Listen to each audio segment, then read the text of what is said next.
What's up, guys? It's three-time NFL Pro Bowler, all-decade return specialist, Josh Cribbs. I want to welcome you to the College Sports Connection podcast, where Double A, Alex, and AJ host the Mid-American Conference best.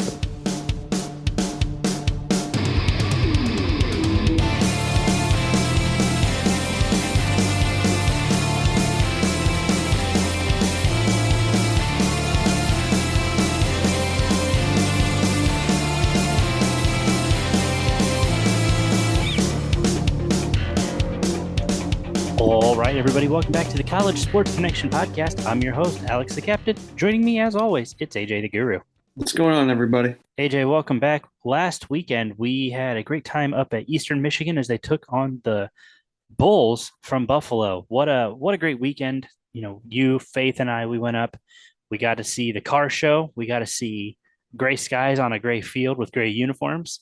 Yeah. And I mean, I had a great time. That was the first time for me up at the factory up at Eastern Michigan. I think it was your first time as well. Yeah. It was, yeah. So great time. Not the result I don't think we expected, and we can dive into that here right now. But this was a must-win game for Buffalo. I think they started off the season 0-3. They lost to an FCS program, to Holy Cross on that Hail Mary. They lost to Coastal Carolina last week.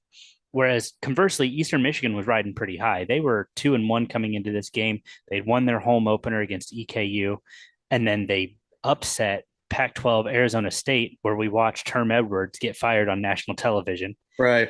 This was a must win for Buffalo, as much as it was a must win for Eastern Michigan. Yeah, it really was. You look at the final score, 50-31, and one of the big surprises, we didn't really learn until the kickoff was that Powell wasn't playing a quarterback. Yeah, Taylor Powell was out, which like you said, was a huge surprise. I had no idea. I didn't see any reports this week saying that he was going to be out or saying that he was injured even. So I hope that everything's okay. Yeah, absolutely. So, Austin Smith took over and he looked pretty well. He was 12-19 for 190 yards, averaged 10 yards at the throw with one touchdown, one pick. But, it was really interesting too in the rushing game for Eastern. You came off of a week where Samson Evans just went off on Arizona State. He wasn't so hot here against Buffalo. He only had 15 carries for 52 yards. And Austin Smith, actually, the quarterback, led rushing with 12 carries for 74 yards with a rushing touchdown. Right. Overall, it was a really interesting interesting contrast between the week before and last weekend. Just how how Eastern came out and played. I don't know if it's the big game win hangover. I don't know what it was, but it doesn't really seem like they were firing on all cylinders. Yeah, there seemed to be a little bit of a misstep. I think we got excited initially as we were sitting there at the game. Eastern Michigan returned their first kickoff for a touchdown, which was absolutely incredible to see live. You don't see those very often, but Jalen Jackson returned it, I think, 89 yards for the score. And that was really cool. So Eastern Michigan had this thing tied up before their offense even took the field. But I think Buffalo just came out with a mission. Their one focus was to win and win at all costs. And you look at the score breakdown on this, they traded scores kind of back and forth through the first 2.5 quarters. And then it was all Buffalo after they regained the lead. It was all Buffalo to finish out the game. They scored 20 points in the second half, and Eastern just didn't seem to have an answer. Cole Snyder looked every bit the part that I think a lot of Buffalo fans thought he would as a transfer quarterback coming in from a Power 5 program. And he had 2 scores through the air, 2 scores on the ground. So he looked fantastic. Yeah, he really did. He transferred from Rutgers? Yeah, I believe it was Rutgers. Yeah, Rutgers. Yeah. He was 29 of 30, or excuse me, 20 of 29, if I can talk today, for 279 yards, 2 touchdowns, no picks, the QBR of 86.8. Somebody else who we kind of forget about too when it comes to Buffalo's Ron Cook Jr., the running back. He had 19 carries for 92 yards, no touchdowns. But Mike Washington kind of led with 2 touchdowns there also with 21 carries, 71 yards. Buffalo was just kind of, on all cylinders. They were moving the ball extremely well. So they didn't really have too many mistakes outside of the kickoff that Eastern Michigan took back for a touchdown. Outside of that, Buffalo played pretty flawless on both offense, defense, and special teams. It was kind of fun though to watch Cole Snyder, sling the rock around for 200, almost just under 300 yards. He was able to get the ball around to one, two, three, four, five, six, seven, eight, nine different receivers. Yeah. So, and he was kind of giving Eastern Michigan's cornerbacks and defensive backs nightmares. Well, what I thought was super, super interesting and really super cool was Quan Williams, the receiver for Buffalo. He transferred from Eastern. I think he was a grad transfer. I could be wrong on So, that, but yeah, it looks like he's a senior. So he transferred in from East Eastern Michigan, and he was the star of the show for Buffalo, aside from, of course, Cole Snyder. I mean, you look at his numbers as well, and he just came out. It seemed like he was on a mission.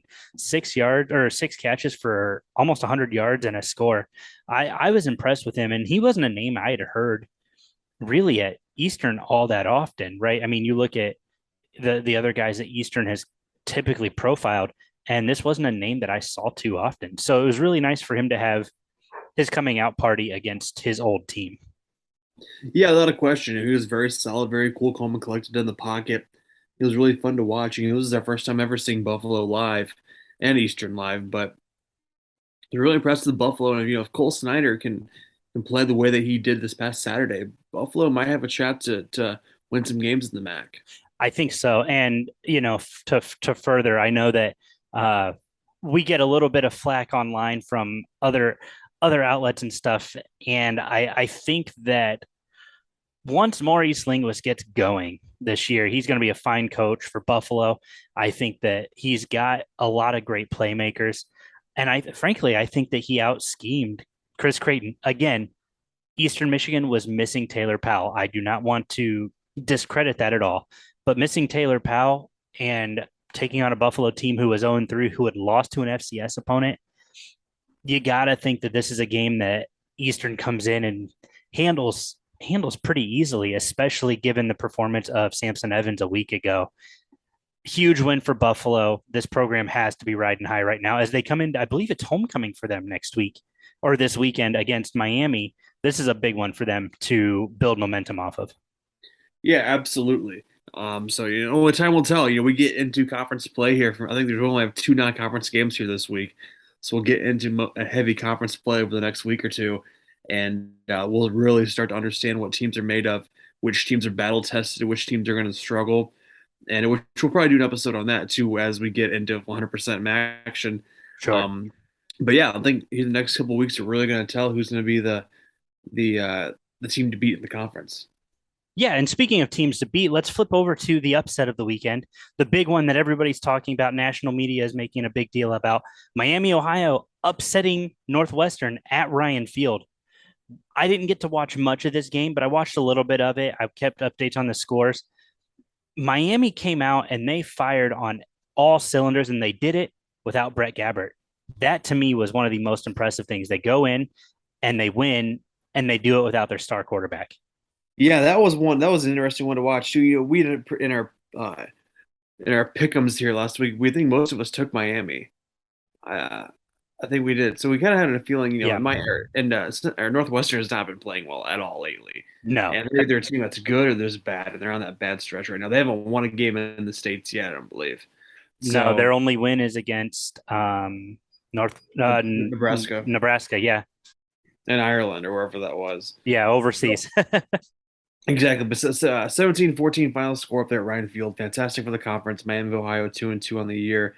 And, we saw them the week before, and Avion Smith, he showed flashes against Cincinnati that he can play and then he can ball out. And this week he did. He looked really good. He didn't have to do he didn't have to do a whole lot though. He was only 7 of 19 for 62 yards, but he threw a touchdown, no interceptions. But the ground game was huge for Keon Mosey.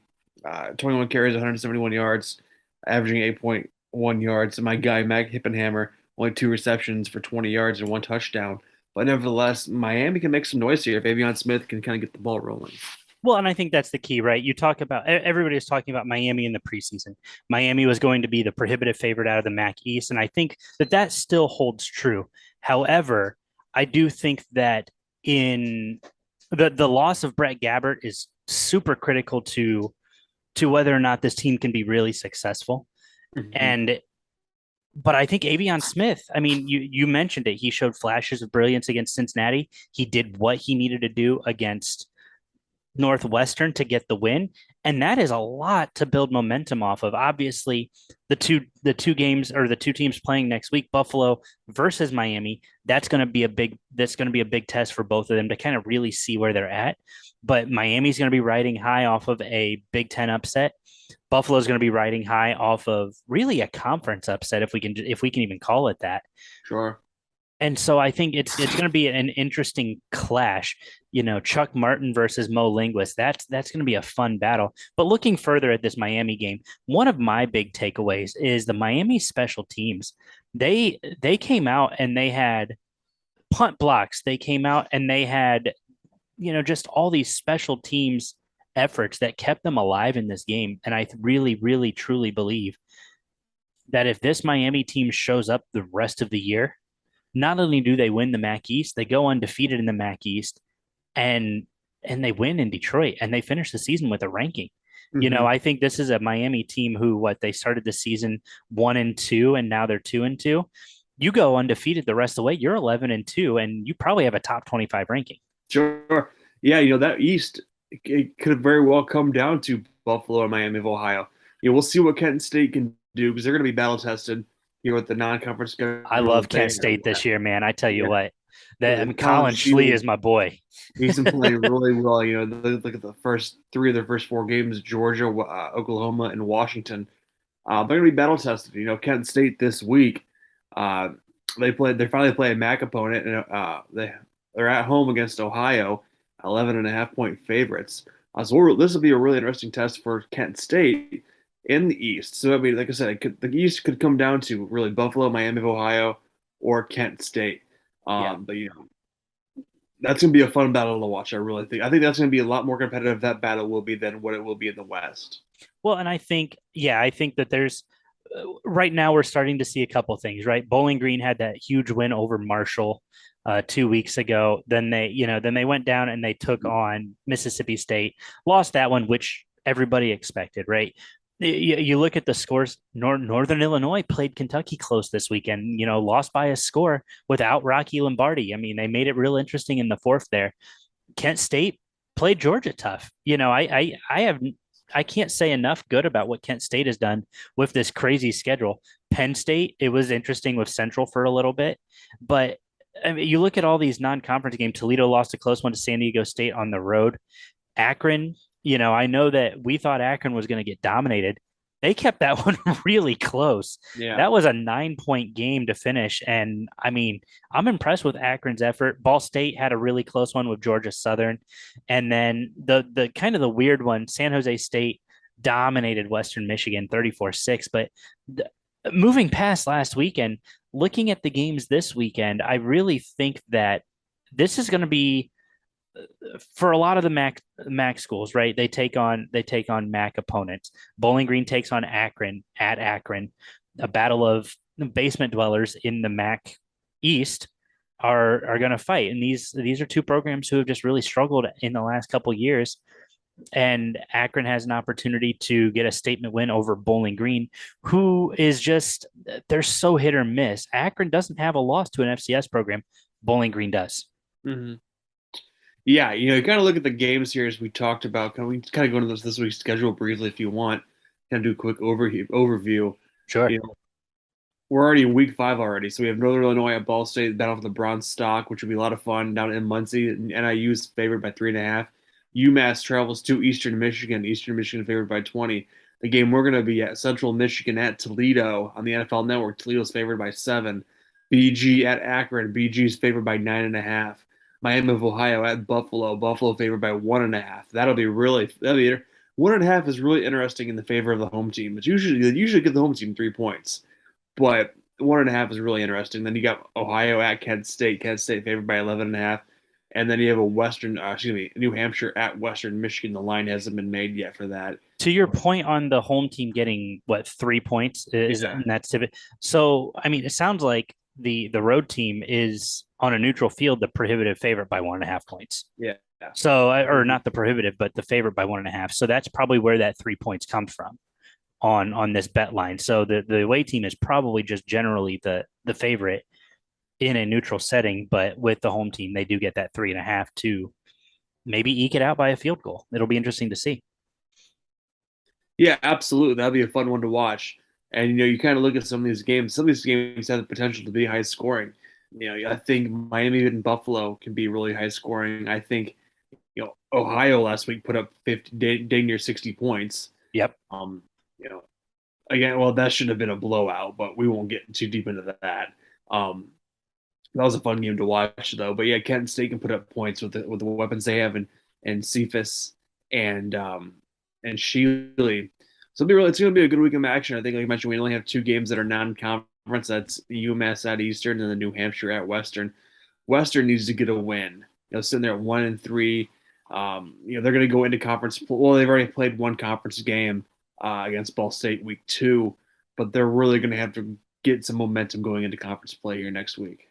Yeah, no, I agree. And we obviously we've become fans of the Fighting Tim Lesters here on the show, as we are with all MAC schools, right? But I think if you really look at it, this is a program who you lost your starting quarterback and your star wide receiver in Caleb Elby and Sky Moore. Salopek is doing everything he can, and I think he's still trying to come into his own. Caleb Elby had an extra year of eligibility, didn't he? Yeah, everybody did. Yeah. So I think that there was this hope that he wasn't going to seek going to the NFL, and so I think that Salopek just wasn't ready for. I don't want to say ready because I think Coach Lester has done a fantastic job of getting him ready and preparing him for big games, big moments. But I think that if you really look at what was expected coming back this year versus what actually came back, this offense is a little bit of a shell of itself, and we're seeing those growing pains. Yeah. It's going to take some time too. Coach Lester talked about that, the development of a young quarterback, because he was a young quarterback at one point in the same position. Yep. So, just give him time. New Hampshire would be a good game for him to Jack Slopeck. I mean, he looked great against Ball State when I saw him week 2. Yeah. He was doing a great job of kind of torching the defensive backs of Ball State and getting the ball down the field. Well, and that's another team who needs a win right now. Ball State. They looked lost. really good this past week. Mm-hmm. Paddock looked really good. He won the offensive player of the week in the conference. Yep. Just Carson Steele had over 150 yards, I believe. Yeah. So really, just you got to be able to lock down our defense, and Ball State can be a contender. Yeah, no, I think so. I mean, it'll be interesting to see, but let's talk Toledo Central Michigan a little bit since that's the one we're going to. Homecoming for Toledo. Mm-hmm. This is your first time at the Glass Bowl as a fan. I know we visited the Glass Bowl last summer. We kind of toured and everything like that, but this is your first time going to a game. Yeah, it is. It'll be a lot of fun. Except for the see Rocket Ryan go ahead of the bus. That bus is so awesome. That's gonna be fun to see. But yeah, it'll be an exciting game. That's a 3:30 kickoff on Saturday. I thought that was noon, but nevertheless, 3:30 on Saturday in Toledo. It'll be a lot of fun to see. Coach McElwain, a friend of the program, Coach Candle, friend of the program, and I believe we're gonna hang out with Mr. Blair for a hot minute. Yep. And so yeah, that'll be a lot of fun. A lot of fun. We're gonna try to do a different perspective. I know we do a lot of pregame stuff on the field, things like that, but we're going to do a little bit of fan experience with our content this weekend, and I'm pretty pumped for that. I think we've got some really cool stuff kind of brewing, stuff building up that's going to be pretty special, and I'm just excited for the first time for us this year, just to go to a MAC game as a fan. Yeah, it'll be a lot of fun, and this will be my last MAC game of the year, so I figured we can go out and have some fun while we do it. Absolutely. So. Well, guys, we wanted to keep this one short and sweet for you. We didn't want to spend too much time. We'll be bringing you some coverage, obviously, this weekend.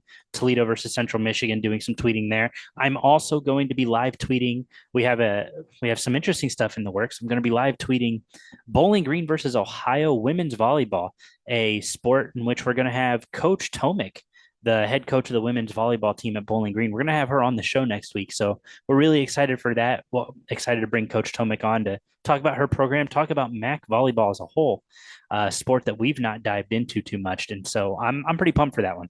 Yeah, that'll be a lot of fun. Our first volleyball coach and a sport that I think it's very underrated, especially at the college level. Yeah. So it's gonna be a lot of fun to talk to her about. Sure. So, well, guys, thank you so much for tuning in. We have all of our photo albums updated. We have 4 photo albums from the first 4 weeks that we have up available on the website.